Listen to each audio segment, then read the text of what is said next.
ओम श्री सद्गुरुवे नमः। ओम नमो भगवते वासुदेवाय। अथ पंचदशोध्याय। रुचिक, जमदग्नि और परशुराम जी का चरित्र। श्री शुकदेव जी कहते हैं, परीक्षित, उर्वशी के गर्भ से पुरुरवा के 6 पुत्र हुए। आयु, श्रतायु, सत्यायु, रय, विजय और जय। श्रुतायु का पुत्र था वसुमान, सत्यायु का श्रुतंजय, रय का एक और जय का अमित, विजय का भीम, भीम का कांचन, कांचन का होत्र और होत्र का पुत्र था जन्हू। ये जन्हू वही थे जो गंगा जी को अपनी अंजलि में लेकर पी गए थे। जन्हू का पुत्र था पुरु, पुरु का बलाक और बलाक का अजक, अजक का कुश था। कुश के 4 पुत्र थे, कुशाम्बु, तनय, वसु और कुशनाभ। इनमें से कुशाम्बु के पुत्र गाधी हुए। परीक्षित, गाधी की कन्या का नाम था सत्यवती। ऋचिक ऋषि ने गाधी से उनकी कन्या मांगी। गाधी ने यह समझकर कि ये कन्या के योग्य वर नहीं है, ऋचिक से कहा, मुनिवर, हम लोग कुशिक वंश के हैं, हमारी कन्या मिलनी कठिन है, इसीलिए आप 1000 ऐसे घोड़े लाकर मुझे शुल्क रूप में दीजिए, जिनका सारा शरीर तो श्वेत हो, परंतु एक एक कान श्याम वर्ण का हो।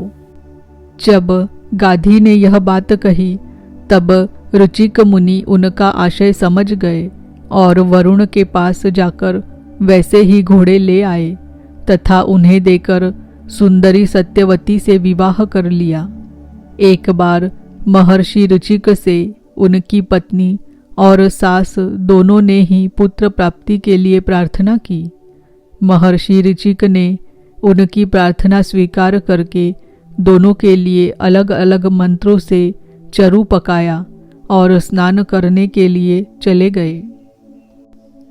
सत्यवती की माँ ने यह समझकर कि ऋषि ने अपनी पत्नी के लिए श्रेष्ठ चरु पकाया होगा, उससे वह चरु मांग लिया। इस पर सत्यवती ने अपना चरु तो माँ को दे दिया और माँ का चरु वह स्वयं खा गई। जब रुचिक मुनि को इस बात का पता चला, तब उन्होंने अपनी पत्नी सत्यवती से कहा कि तुमने बड़ा अनर्थ कर डाला।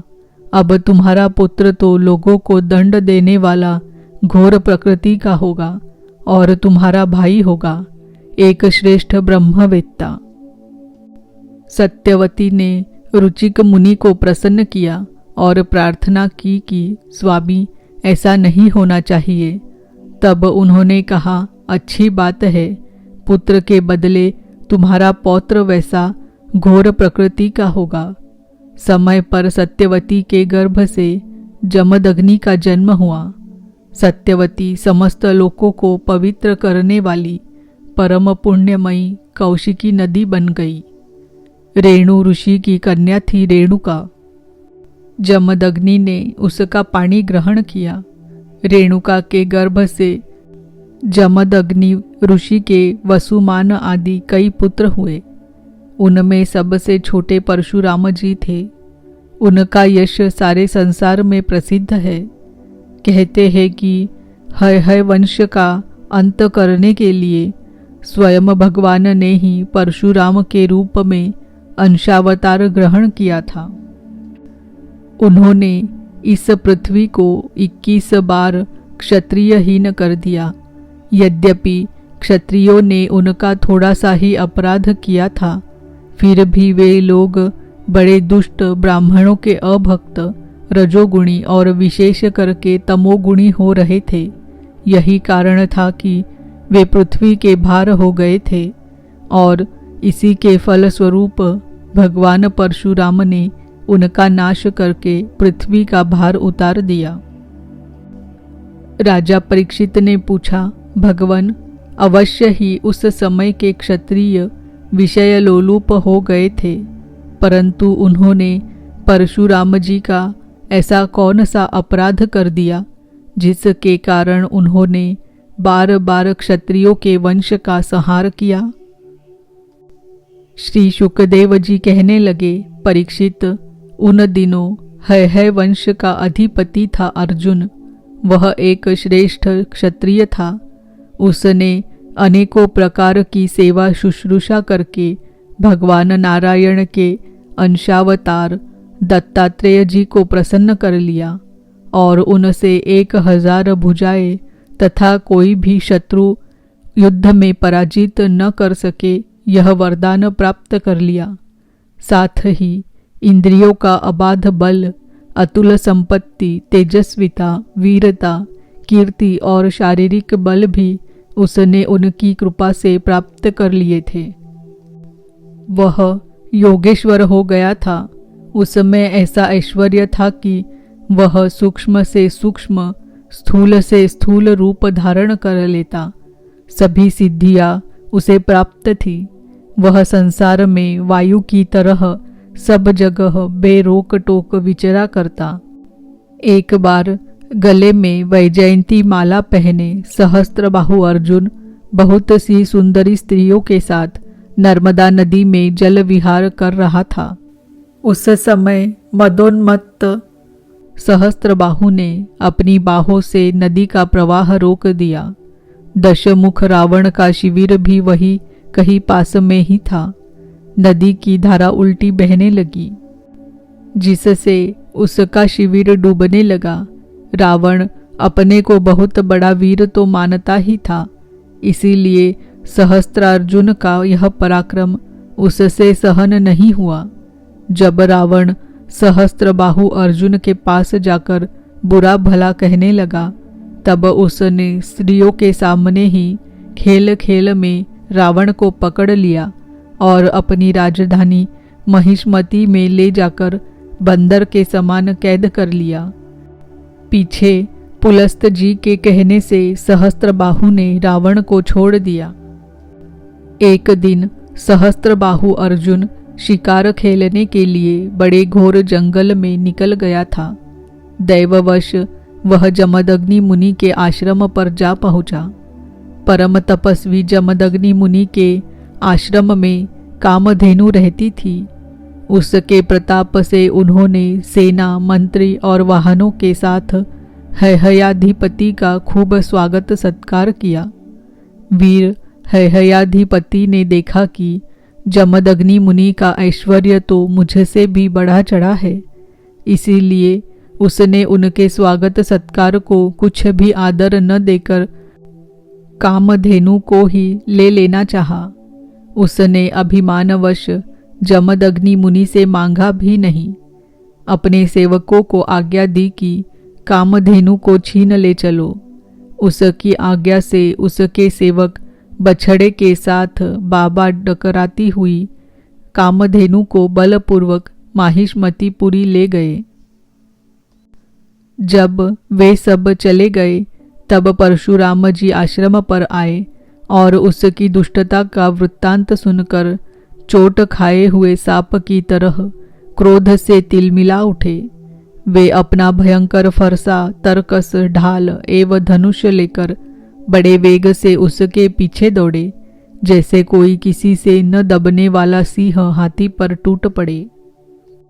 सहस्त्रबाहु अर्जुन अभी अपने नगर में प्रवेश कर ही रहा था कि उसने देखा परशुराम जी महाराज बड़े वेग से उसी की ओर झपटे आ रहे हैं।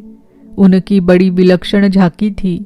वे हाथ में धनुष बाण और फरसा लिए हुए थे। शरीर पर काला मृग चर्म धारण किए हुए थे और उनकी जटाएं सूर्य की किरणों के समान चमक रही थी। उन्हें देखते ही उसने गदा, खड्ग, बाण, रिष्टि, शतघ्नि और शक्ति आदि आयुधों से सुसज्जित एवं हाथी, घोड़े, रथ तथा पदातियों से युक्त अत्यंत भयंकर 17 अक्षौहिणी सेना भेजी। भगवान परशुराम ने बात की बात में अकेले ही उस सारी सेना को नष्ट कर दिया।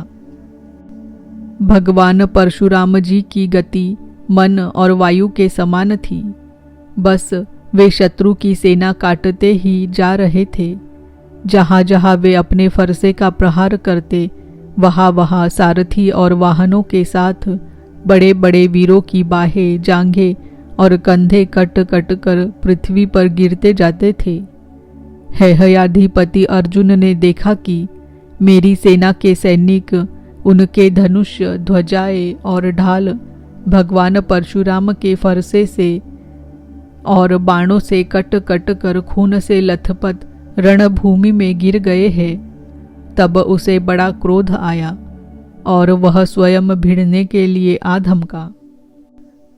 उसने एक साथ ही अपनी 1000 भुजाओं से 500 धनुषों पर बाण चढ़ाए और परशुराम जी पर छोड़े, परंतु परशुराम जी तो समस्त शस्त्रधारियों के शिरोमणि ठहरे।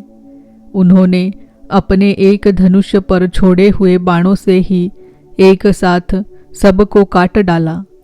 अब हैहयाधिपति अपने हाथों से पहाड़ और पेड़ उखाड़कर बड़े वेग से युद्ध भूमि में परशुराम जी की ओर झपटा, परंतु परशुराम जी ने अपनी तीखी धार वाले फरसे से बड़ी फुर्ती के साथ उसकी सांपों के समान भुजाओं को काट डाला। जब उसकी बाहें कट गई तब उन्होंने पहाड़ की चोटी की तरह उसका ऊंचा सिर धड़ से अलग कर दिया। पिता के मर जाने पर उसके 10,000 लड़के डर कर भाग गए। परीक्षित, विपक्षी वीरों के नाशक परशुराम जी ने बछड़े के साथ कामधेनु लौटा ली। वह बहुत ही दुखी हो रही थी। उन्होंने उसे अपने आश्रम पर लाकर पिताजी को सौंप दिया और माहिष्मती में सहस्त्रबाहु ने तथा उन्होंने जो कुछ किया था सब अपने पिताजी तथा भाइयों को कह सुनाया। सब कुछ सुनकर जमदग्नि मुनि ने कहा, हाय हाय परशुराम, तुमने बड़ा पाप किया। राम राम, तुम बड़े वीर हो, परंतु सर्वदेवमय नरदेव का तुमने व्यर्थ ही वध किया। बेटा, हम लोग ब्राह्मण हैं, क्षमा के प्रभाव से ही हम संसार में पूजनीय हुए हैं। और तो क्या, सबके दादा ब्रह्मा जी भी क्षमा के बल से ही ब्रह्म पद को प्राप्त हुए हैं।